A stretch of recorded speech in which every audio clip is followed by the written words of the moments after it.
કેમ છો સ્ટુડન્ટ્સ બધા? જય શ્રી કૃષ્ણ. સો આપણે ચેપ્ટર નંબર 9માં હવે નેક્સ્ટ પોઈન્ટ જે સ્ટાર્ટ કરવાનો છે that is on page number 106. Last સેશનમાં આપણે ડિપોઝિટરીનો જે પોઈન્ટ સ્ટાર્ટ કર્યો હતો એમાં ટુ ડિપોઝિટરીઝ NSDL એન્ડ CDSL એ બંનેના જે ઇન્ટ્રોડક્શન પોઈન્ટ્સ હતા ત્યાં સુધી આપણે પાર્ટ કમ્પ્લીટ થયો છે. So now we are starting with the next point that is on page number 106, depository services. So what are the different types of services which are provided by depository participants? Clear? Depository Act જે 1996માં enact કર્યો ગવર્મેન્ટે, તો according to that act they formed two depositories જે આપણે learn કર્યો last સેશનમાં કે NSDL, CDSL. NSDL is promoting NSC and CDSL is promoting BSC. અને depositories અંદર depository participants વર્ક કરે છે. depository participants means the share broking businesses જે છે કંપનીઝ એ બધા વર્ક કરે છે. અને આપણે જે ડીમેટ એકાઉન્ટ ઓપન કરાવીએ છીએ એ આપણે ડિપોઝિટરી પાર્ટિસિપન્ટ પાસે ઓપન કરાવીએ છીએ. ક્લિયર? સો ડિપોઝિટરી સર્વિસીસ જે ક્લાયન્ટ્સને મળે છે, કઈ ટાઈપની ડિપોઝિટરી સર્વિસીસ મળે છે એ હવે આપણે ટોટલ 9 પોઈન્ટ્સ લર્ન કરવાના છે. જો ફર્સ્ટ પોઈન્ટ છે ડીમેટ એન્ડ રીમેટનો, ડીમટીરિયલાઇઝેશન એન્ડ રીમટીરિયલાઇઝેશન. આ બંને વર્ડના મેં તમને મીનિંગ ઓલરેડી સમજાવી દીધા. ડીમેટ એટલે તો ખ્યાલ જ હશે હવે કે ફિઝિકલ ફોર્મમાં જે શેર્સ છે એને તમે કન્વર્ટ કરો ઇલેક્ટ્રોનિક ફોર્મમાં તો એને કહેવાય ડીમેટ. રીમેટ એનું ઓપોઝિટ છે કે ભાઈ ઇલેક્ટ્રોનિક ફોર્મમાં જે શેર્સ છે એને તમે ફિઝિકલ ફોર્મમાં ફરીથી કન્વર્ટ કરો તો એને રીમટીરિયલાઇઝેશન કર્યું કહેવાય. તો dematerialisation and rematerialisation are the services provided by depository participants based on the rules of depositories. Clear? જો એમાં શું લખ્યું છે, it maintains physical securities of investors in electronic form through dematerialization and it preserves the securities in which account? Demat account. As a result, underline કરો, આ benefit છે demat no. As a result there is no fear of theft and destruction of securities. બસ એટલો જ part. In this sense depository is considered as a bank maintaining the securities. And last line underline karo, the rematerialization of demat securities is also made as per the desire of investor. એટલે investor જો કંપનીને application મોકલશે એટલે through depository participants એ લોકોએ application return ફોર્મમાં depository પાર્ટિસિપન્ટ્સને આપવાની કે એમના જે ઇલેક્ટ્રોનિક ફોર્મમાં શેર્સ છે એ લોકોને ફિઝિકલ ફોર્મમાં કન્વર્ટ કરાવવા છે, then company definitely will convert those shares into physical form. Otherwise અત્યારે ડાયરેક્ટલી કંપની ઇલેક્ટ્રોનિક ફોર્મમાં જ શેર આપે છે એટલે ડાયરેક્ટલી તમારા ડીમેટ એકાઉન્ટમાં જ શેર ક્રેડિટ થશે. અને એનો મેઇન બેનિફિટ શું કે there is no fear of theft or no fear of destruction of securities. પહેલા શેર સર્ટિફિકેટના ફોર્મમાં શેર્સ આપતા હતા તો ઘણીવાર એવું થતું હતું કે એ શેર સર્ટિફિકેટ ખોવાઈ જાય કે આઈધર ચોરી થઈ જાય કે આઈધર એ જે ડોક્યુમેન્ટના ફોર્મમાં હોય તો ફાટી પણ જતું હતું. ક્લિયર? એટલે ડિસ્ટ્રોય થઈ જાય. તો હવે એ ફિયર તો છે જ નહીં જરાય. Clear? So that is first service, depository service. પછી સેકન્ડ છે easy transfer of securities at very less expenses. જો એમાં શું લખ્યું છે, પ્રોમ્પ્ટ ટ્રાન્સફર. પ્રોમ્પ્ટ એટલે immediate, fast transfer of securities takes place due to depository services. Next line underline કરો, benefit છે ડિક્રીઝિસ ધ પેપર વર્ક. કેમ કે પહેલા શેર સર્ટિફિકેટના ફોર્મમાં શેર અપાતા હતા, હવે તો ઇલેક્ટ્રોનિક ફોર્મમાં છે એટલે પેપર વર્ક રિડ્યુસ થઈ ગયું હતું. ટ્રાન્સફર માટે પણ તમારે કોઈ પેપર વર્ક કરવાની જરૂર નથી. પહેલા તમારે ટ્રાન્સફર ફોર્મ આપવું પડતું હતું, શેર સર્ટિફિકેટ સબમિટ કરાવવા પડતા, એટલે પેપર વર્ક ઘણું હતું. પણ હવે પેપર વર્કની જરૂર નથી. હવે તો એકાઉન્ટ ટુ એકાઉન્ટ ટ્રાન્સફર થઈ જાય છે. આજે હું સેલર છું, તમે લોકો પરચેઝર છો, તમે મારી પાસેથી શેર પરચેઝ કરો છો તો ઇમિડિયેટલી મારા ડીમેટ એકાઉન્ટમાંથી શેર ક્રેડિટ થશે અને તમારા ડીમેટ એકાઉન્ટમાં શેર ડેબિટ થઈ જશે. મારા એકાઉન્ટમાંથી ડેબિટ થશે, સેલ થાય છે, તમારા એકાઉન્ટમાં ક્રેડિટ થશે. ક્લિયર? તો જેવી રીતે બેંક એકાઉન્ટમાં પણ આપણે ફંડ્સ ઓનલાઈન ટ્રાન્સફર કરીએ છીએ એવી જ રીતે શેર સિક્યુરિટીઝ પણ હવે ઓનલાઈન ટ્રાન્સફર થાય છે. સો પેપર વર્ક હવે રિડ્યુસ થઈ ગયું છે જ નહીં જરાય. Next line underline, problems connected with transfer of physical shares are removed. Like example, fake transfers પહેલા થતા હતા. ક્લિયર? રોંગ ટ્રાન્સફર્સ છે, બેડ ડિલિવરી છે. બેડ ડિલિવરી એટલે એકચ્યુઅલી ડિલિવરી થતી જ નથી, બધા ડોક્યુમેન્ટ સબમિટ થઈ જતા હતા અને કંપની ડિલિવરી આપતી જ નથી. જે પરચેઝર હોય એને શેર્સ ડિલિવર જ નતા થતા, ઘણીવાર લેટ થઈ જતું હતું. Moreover savings occurs in brokerage expenses. Clear? Postage expenses, તમારે ડોક્યુમેન્ટ્સ પોસ્ટ થ્રુ નથી મોકલવાના, કુરિયર થ્રુ નથી મોકલવાના, તો એ બધા એક્સપેન્સીસ તમારા સેવ થઈ જાય છે. પહેલાં બ્રોકરેજ વધારે લેતા હતા બ્રોકર્સ, કેમ કે આખી પ્રોસેસ ઘણી લાંબી હતી, એટલે બ્રોકરેજ વધારે લેતા હતા. હવે બ્રોકરેજ ઘણી ઓછી થઈ ગઈ છે, કોમ્પિટિશન બહુ થઈ ગઈ છે, એટલે બ્રોકરેજ એક્સપેન્સ પણ રિડ્યુસ થઈ ગયા છે. Stamp duty for the investors, તમારે જે ટ્રાન્સફર શેર્સ કરવા હોય તો એના માટે ટ્રાન્સફર ડીડ બનાવવી પડતી હતી. ટ્રાન્સફર ડીડ બનાવો લીગલ ડોક્યુમેન્ટ, એટલે તમારે સ્ટેમ્પ ડ્યુટી પે કરવી પડે. હવે કોઈ એક્સપેન્સીસ તમારે ઇન્કર કરવાની જરૂર જ નથી. Clear? Only single share can also be transfer due to depository. એક શેર પણ ટ્રાન્સફર કરે તો કરી શકતા હતા. પહેલા એ ડિફિકલ્ટ હતું, કેમ કે શેર સર્ટિફિકેટમાં ટોટલ ક્વોન્ટિટી શેરની લખી હોય તો એક શેર ટ્રાન્સફર કરવો ઘણીવાર બહુ ડિફિકલ્ટ થઈ જતું હતું. તમારે ટોટલ શેર જ ટ્રાન્સફર કરવા હોય તો it was easy at that point of time, પણ એક શેર તમે ટ્રાન્સફર નતા કરી શકતા. હવે એ પણ પોસિબલ છે. Clear? So this are all the benefits of having the securities in electronic form. Clear? You can transfer it easily at very less expenses. Clear? પછી થર્ડ છે પ્રોમ્પ્ટ સેટલમેન્ટ. પ્રોમ્પ્ટ એટલે હમણાં જ મેં તમને કીધું fast, immediate settlement of transactions. The settlement, first લાઇનથી underline કરો, of transactions become speedy due to depository. The depository participants transfer the securities promptly and the securities or the cash are received immediately with the settlement of the transactions. Settlement એટલે જે આપણે કહીએ બાયર અને સેલરની વચ્ચે જે transaction થાય છે, કે ભાઈ સેલ પરચેઝનો જે ટ્રાન્ઝેક્શન છે શેર્સનું, એ તમે કેટલા ટાઈમમાં એ આખો ટ્રાન્ઝેક્શન કમ્પ્લીટ કરો છો. સેટલમેન્ટ થાય ને એટલે સમજી લેવાનું ટ્રાન્ઝેક્શન ગેટ્સ કમ્પ્લીટ, એટલે સેલરને જે એમાઉન્ટ છે એ મળી જશે અને બાયરને જે શેર્સ એને પરચેસ કર્યા છે એ મળી જશે. એ આખું જે પ્રોસેસ કમ્પ્લીટ થાય ને એને કહેવાય સેટલમેન્ટ પ્રોસેસ. તો એ સેટલમેન્ટ પ્રોસેસ પણ હવે ફાસ્ટ થઈ ગઈ છે, કેમ કે ઓનલાઈન જ છે હવે બધું.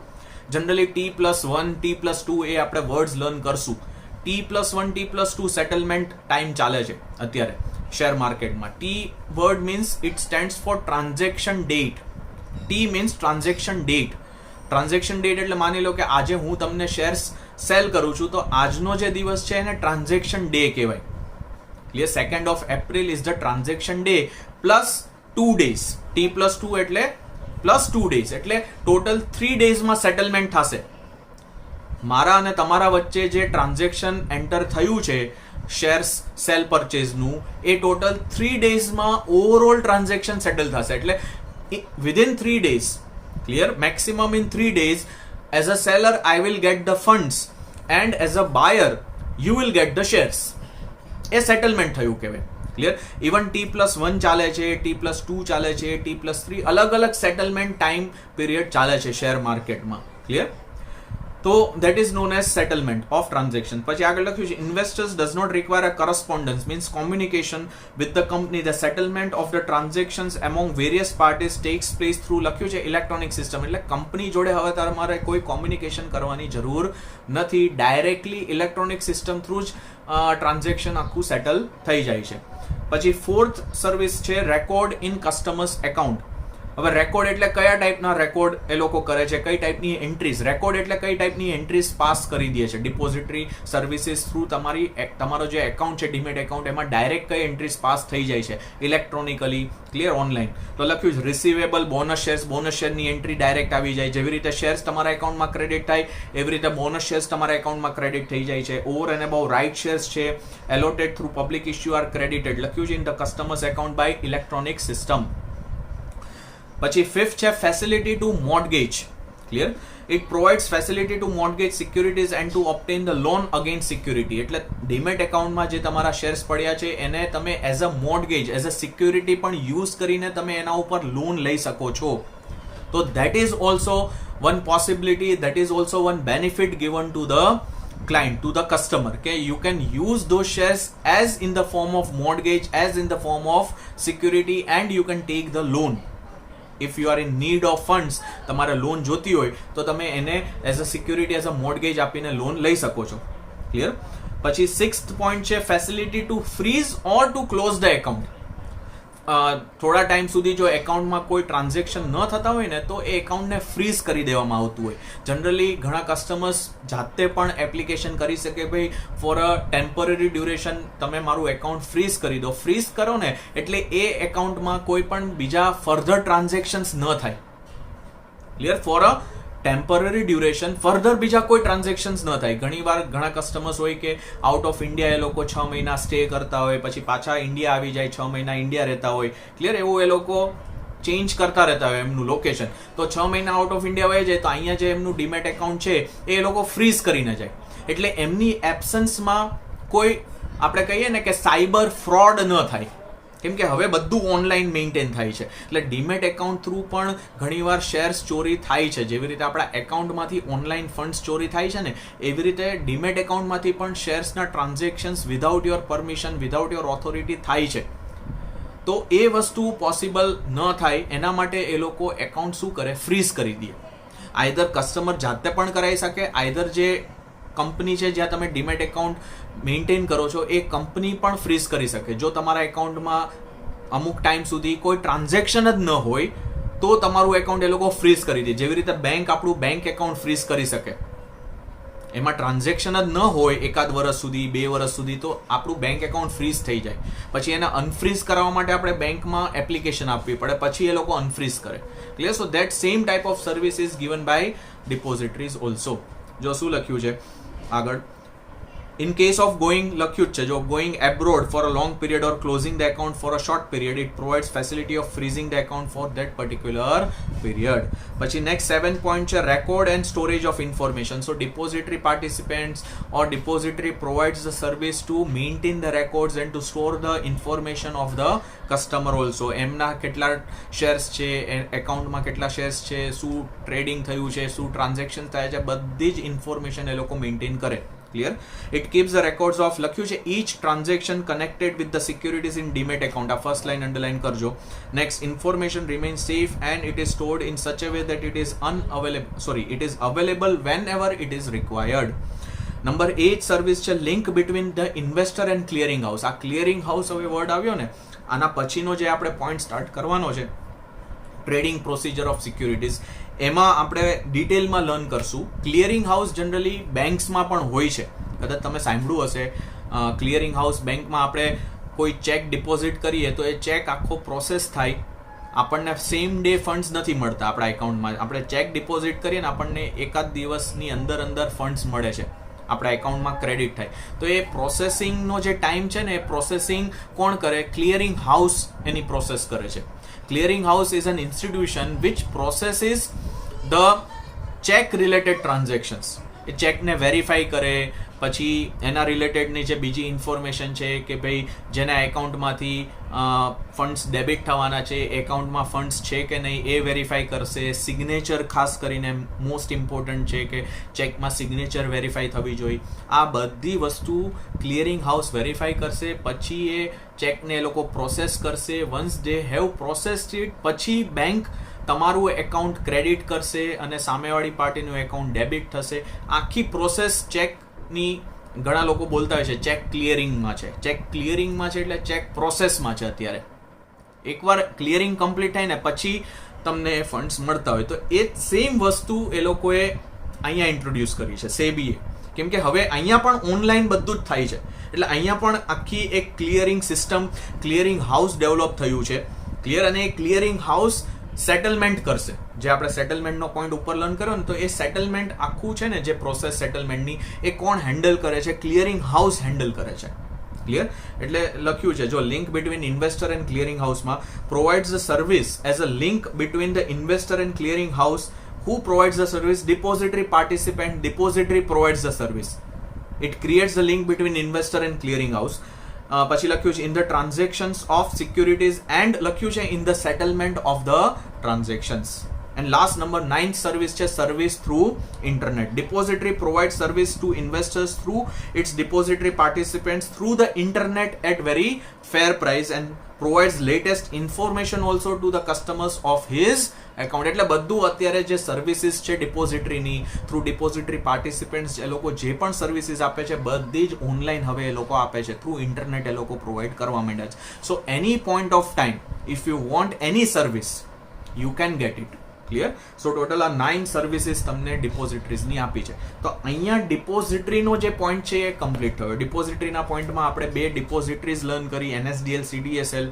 પછી એનું આખું એક સ્ટ્રક્ચર લર્ન કર્યું કે એની અંદર ડિપોઝિટરી પાર્ટિસિપેન્ટ્સ આવે, ડિપોઝિટરી પાર્ટિસિપેન્ટ્સની અંદર આપણે ડીમેટ એકાઉન્ટ ઓપન કરાવી શકીએ. And then we learned about what are the types of depository services. Clear? ચલો હવે નેક્સ્ટ પોઈન્ટ છે એ માર્ક કરજો, ઇમ્પોર્ટન્ટ છે. Trading procedure of securities. તમને નેક્સ્ટ પેજ ઉપર ટોટલ 7 પોઈન્ટ્સ આપ્યા છે. આખી એક પ્રોસિજર છે, સ્ટેપ બાય સ્ટેપ મેથડ છે કે તમારે ટ્રેડિંગ કરવું હોય, સિક્યુરિટીઝ બાય એન્ડ સેલ કરવી હોય તો કઈ રીતે આખું એ ટ્રાન્ઝેક્શન હેન્ડલ થાય છે, ટ્રેડિંગની પ્રોસિજર શું છે, એ તમને 7 સ્ટેપ્સમાં એ લોકોએ આખી એક્સપ્લેન કરી છે. પહેલાં આપણે એનું જે બેઝિક એક થોડું ઇન્ટ્રોડક્શન પાર્ટ છે એ આપણે જોઈ લઈએ. જો સ્ટાર્ટિંગ શું છે, first line, few years ago share brokers used to gather in the stock exchange of India at a fixed time. They were dealing in the transactions on the floor by outcry. Outcry word ની ઉપર લખી રાખો method. Outcry is a method name. સમજાવું છું શું છે આખો point. And with different signs of hands. એટલે આ પોઈન્ટ તમને કહે છે કે ટ્રેડિશનલી જ્યારે આ ડીમેટ એકાઉન્ટ ને એ બધું હતું નહીં, ઓનલાઈન આખી સિસ્ટમ એ લોકોએ ડેવલપ નથી કરી ટ્રાન્ઝેક્શન્સ એન્ટર કરવા માટે, ત્યારે પહેલાં ટ્રેડિશનલી શેર બ્રોકર્સ કઈ રીતે ટ્રાન્ઝેક્શન્સ એન્ટર કરતા હતા એમના ક્લાયન્ટ્સ વતી, કે ભાઈ એ લોકો સ્ટોક એક્સચેન્જ છે ત્યાં જતા હતા અને એક એ લોકોને ફ્લોર આપી દેવામાં આવતો હતો, ત્યાં બધા જ શેર બ્રોકર ભેગા થાય અને એ લોકો આઉટક્રાય મેથડ થ્રુ ટ્રાન્ઝેક્શન્સમાં એન્ટર થતા હતા. આઉટક્રાય એટલે આપણે કહીએ જોર જોરથી બૂમો પાડે. તમે જો કદાચ આપણે વાત થઈ હતી પણ કરી, સ્કેમ 1992 તમે સિરીઝ જોશો તો એમાં તમને આ આખી જે મેથડ હું તમને સમજાવું છું એ તમને જોવા મળશે. ન જોયું હોય તો એકવાર જોજો. ક્લિયર? હવે આ ચેપ્ટર પતશે ને પછી એ તમને સિરીઝ ખબર પડશે કે આખું શું ટ્રાન્ઝેક્શન્સ છે, કઈ રીતે થાય છે ટ્રાન્ઝેક્શન્સ. ક્લિયર? પણ હમણાં ન જોતા, એક્ઝામ પતી જાય પછી જોજો. પણ એ તમને આખી સિસ્ટમ ખબર પડશે કે શેર બ્રોકર્સ એક જગ્યાએ ભેગા થતા, એક ફ્લોર ઉપર ભેગા થતા, સ્ટોક એક્સચેન્જમાં એમને એક ફ્લોર આપી દેવામાં આવે અને પછી એ લોકો જોર જોરથી બૂમો પાડે કે ભાઈ આટલા નંબર ઓફ શેર સેલ કરવા છે. કોઈને શેર બ્રોકરને સેલ કરવા હોય તો એ લોકો જોરથી બૂમ પાડીને બોલશે. બીજો કોઈ જે બ્રોકર છે એને પરચેસ કરવા એ જ કંપનીના શેર એટલી ક્વોન્ટિટીમાં, તો એ પણ જોરથી બૂમ પાડીને કહેશે. અને એ લોકોને અમુક સાઇન લેંગ્વેજ એ લોકો યુઝ કરતા, હેન્ડ થ્રુ સાઇન્સ કરતા, અને એ લોકો યુઝ કરતા કે ભાઈ આટલા શેર સેલ થયા, આટલા શેર્સ પરચેસ થયા. Through the sign they use to describe કે ભાઈ yes this many shares are sold, this many shares are purchased. Clear? તો આખી મેથડ પહેલા યુઝ થતી હતી. ટ્રેડિશનલ મેથડ આ હતી ટ્રાન્ઝેક્શન્સમાં એન્ટર થવાની. તમે વિચાર કરો કેટલું એ લોકોને ડિફિકલ્ટી ફેસ કરવી પડતી હશે. કે અને બ્રોકર્સ એટલે કેટલા બ્રોકર્સ, અરાઉન્ડ 200 લોકો ભેગા થઈને બૂમાબૂમ કરે તો અવાજ સંભળાય ન સંભળાય, એટલે એ લોકો સાઇન લેંગ્વેજ યુઝ કરતા હતા. ક્લિયર? એટલે આ વસ્તુ બહુ ઇમ્પોર્ટન્ટ છે કે ભાઈ ટ્રેડિશનલી પહેલા ટ્રાન્ઝેક્શન્સ કેવી રીતે એન્ટર થતા હતા.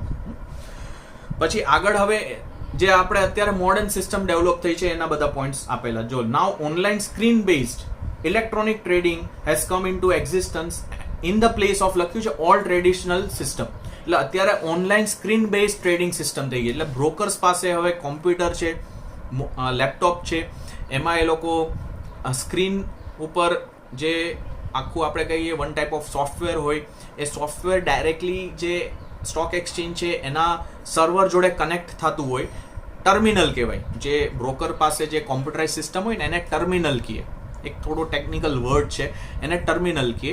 અને ટર્મિનલ ડાયરેક્ટલી જે સ્ટોક એક્સચેન્જ છે એના સર્વર જોડે કનેક્ટેડ હોય.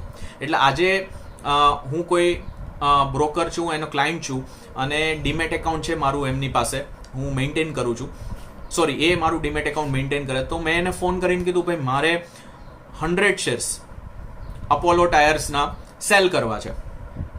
તો એ શું કરશે, એનું જે ટર્મિનલ હશે ને એમાં એ ડેટા ફીડ કરશે કે 100 shares Apollo tyres, 100 shares company name, અને મારે કઈ પ્રાઇસે સેલ કરવા છે એ પ્રાઇસ એ ફિક્સ કરશે. હવે એ ડેટા ડાયરેક્ટલી સર્વર જોડે કનેક્ટ થતો હશે એટલે ડાયરેક્ટલી એ સ્ટોક એક્સચેન્જ થ્રુ સુધી ડેટા પહોંચશે. એવી રીતે ઓલ ઓવર ઇન્ડિયા જેટલા પણ બ્રોકર્સ હશે બધાના ટર્મિનલ સર્વર જોડે કનેક્ટ હશે. હવે માની લો કે કોઈ માણસ છે મુંબઈમાં, એના બ્રોકરને એને ઇન્ફોર્મેશન એવી આપી કે ભાઈ એને એપોલો ટાયર્સના 100 શેર્સ પરચેસ કરવા છે અને પ્રાઇસ આપી, તો મારી પ્રાઇસ મારી ક્વોન્ટિટી જો એની પ્રાઇસ એની ક્વોન્ટિટી જોડે મેચ થશે એટલે ટ્રાન્ઝેક્શન એન્ટર થઈ જશે, ઓનલાઈન ટ્રાન્ઝેક્શન એન્ટર થશે. એટલે જે મારા બ્રોકરે ડેટા ફીડ કર્યો છે એવો જ ડેટા એ બ્રોકરે ફીડ કર્યો છે પરચેઝરના એન્ડથી. I am the seller, the other party would be the purchaser. પણ ઓનલાઈન આખું ટ્રાન્ઝેક્શન એન્ટર થશે, એ બ્રોકરને પણ ખબર ન હોય કેમ કે ઓનલાઈન થતું હોય. હવે એ બ્રોકર પાસે તો ઘણા ક્લાયન્ટ્સ હોય, હવે એને બધાના ડેટા ફીડ કરી દીધા હોય ટર્મિનલમાં, તો એ ઓનલાઈન જ હવે સામે ટ્રાન્ઝેક્શન્સ મેચ થતા હશે, સેટલ થતા હશે, મેચ થતા હશે, સેટલ થતા હશે. તો that is the system which is known as online screen based. કેમ સ્ક્રીન વર્ડ યુઝ કર્યું? બીકોઝ એ ટર્મિનલ થ્રુ આખી ટ્રાન્ઝેક્શન એન્ટર થાય છે. That is why the system, method name is online screen based trading system or method. Clear? જે અત્યારે યુઝમાં છે. હવે પછી આગળ લખ્યું છે online trading system is in existence in all the stock exchanges of India. અહીંયાથી અંડરલાઈન કરજો. Next line also underline. National stock exchange and over the counter exchange have adopted screen based online trading system right from their inception, and Bombay Stock Exchange and National Stock Exchange have introduced fully automated screen based. automated એટલે automatic. આ મેં તમને કીધું ને કે online automatic જ જે transactions છે એન્ટર થઈ જશે, પછી ડે કમ્પ્લીટ થશે, સ્ટોક માર્કેટ બંધ થશે ને પછી બ્રોકર બધા જ ક્લાયન્ટનો ડેટા લઈને બેસે કે કયા ક્લાયન્ટના કયા ટ્રાન્ઝેક્શન્સ એન્ટર થયા છે. પછી એ ક્લાયન્ટને ઇન્ફોર્મેશન પાસ કરશે કે તમે જે શેર સેલ કર્યા છે થઈ ગયા છે ને આમ તેમ બધું. એ ડે કમ્પ્લીટ થશે, સ્ટોક માર્કેટ બંધ થાય ને પછી એ બધું જોવા બેસે. Clear? Fully automated screen base trading system all over the nation. Next line also આ બધું અંડરલાઈન કરજો. The screen base trading system of NSE is known as NEAT. It is a short form. એનું full form છે national exchange for automated trading. That is the full form of NEAT. And screen based trading system of BSE is known as BOLT. એ પણ short form છે, તો એનું full form છે BOLT BSE online trading. Bolt નું ફૂલ form છે BSE online trading. અને NSE ની જે online screen base trading system છે એનું શું છે નામ? NEAT. શોર્ટ ફોર્મ છે, ફૂલ ફોર્મ શું છે? National exchange for automated trading. આ બંને સિસ્ટમ્સ NSE અને BSE એ ડેવલપ કરેલી છે. Online screen base trading system છે અને બંનેની સિસ્ટમ ફુલ્લી ઓટોમેટેડ સિસ્ટમ છે. એટલે મેં તમને આખું એક એક્ઝામ્પલ સમજાવી દીધું કે ભાઈ કઈ રીતે ટ્રાન્ઝેક્શન્સ અત્યારે એન્ટર થાય છે, બ્રોકર્સ કેવી રીતે એન્ટર કરે છે. Next paragraph. Investors can buy and sell the securities online because of internet trading system. The order for purchase and sell of securities are placed by investors. આવી ગયું? મેં તમને એટલે જ એક્ઝામ્પલ સમજાવ્યું. Clear? Through the use of internet in such a manner that they can be executed through the broker. The procedure of purchase and sale of securities online can be stated as follows. એ નીચે તમને હવે એના 7 steps આપ્યા છે કે કઈ રીતે purchase and cell ના ટ્રાન્ઝેક્શન્સ બ્રોકર એન્ટર કરે છે on behalf of their clients. Through which system? Online trading system, online screen base trading system. પણ એ હવે આપણે સ્ટેપ્સ છે એ નેક્સ્ટ લેક્ચરમાં સ્ટાર્ટ કરશું. ક્લિયર? એટલે નેક્સ્ટ લેક્ચરમાં આ ચેપ્ટર આપણું કમ્પ્લીટ થઈ જશે. લાસ્ટ 2 પેજીસ જ બાકી છે. and then we'll start discussing the exercise part, and along with that we'll start chapter number 8. ચલો મળીએ નેક્સ્ટ સેશનમાં. આવજો બધા, સાચવજો. જય શ્રી કૃષ્ણ.